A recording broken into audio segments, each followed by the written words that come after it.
Afghanistan's opium production is through the roof, says the latest survey report released by the United Nations Office on Drugs and Crime. In 2017, 328,000 hectares of Afghan land were covered with poppy bulbs, higher than ever before.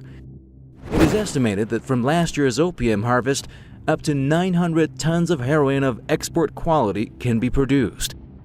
The report shows the Afghan government's inability to root out a crop that yields much of the world's supply of heroin. The big question is, who is in charge in Afghanistan, and are they allowing the drug trade? Are they profiting from the drug trade, or is the drug trade taking place in spite of their efforts to eradicate it?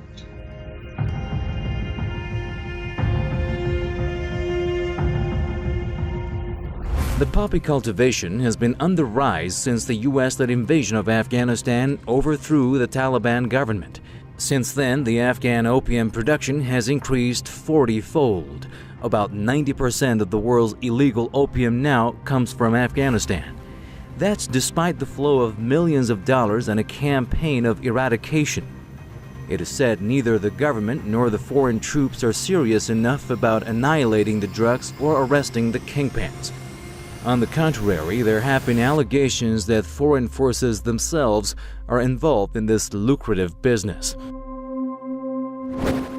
It looks to not just me, but a lot of people are saying that the CIA is involved in the drug trade in Afghanistan. We have in the Midwest, United States right now, an epidemic of opioid addiction. It's being flooded into this country. There are people who claim that now the same weapon that got used in Berlin is now being used against the Midwest of the United States because these are the people that supported Trump.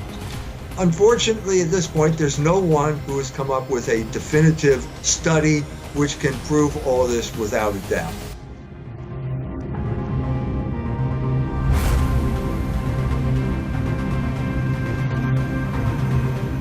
The income from opium production helps Afghanistan and its poor rural population to cope with economic challenges.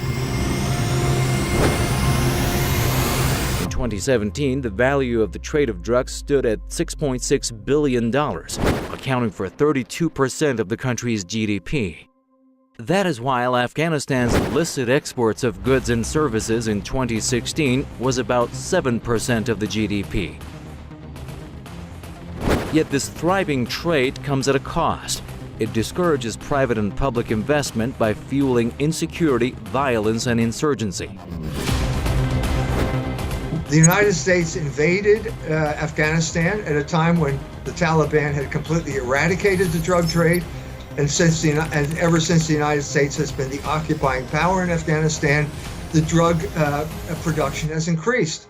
So I think we just have to draw the logical conclusion and say that the United States is promoting the drug trade, both as a source of income and as a weapon that can be used against groups that are a challenge to the empire.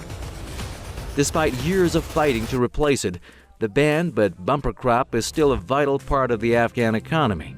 The Afghan government and the international community have both failed to provide the people of this war-stricken country with viable and attractive alternatives.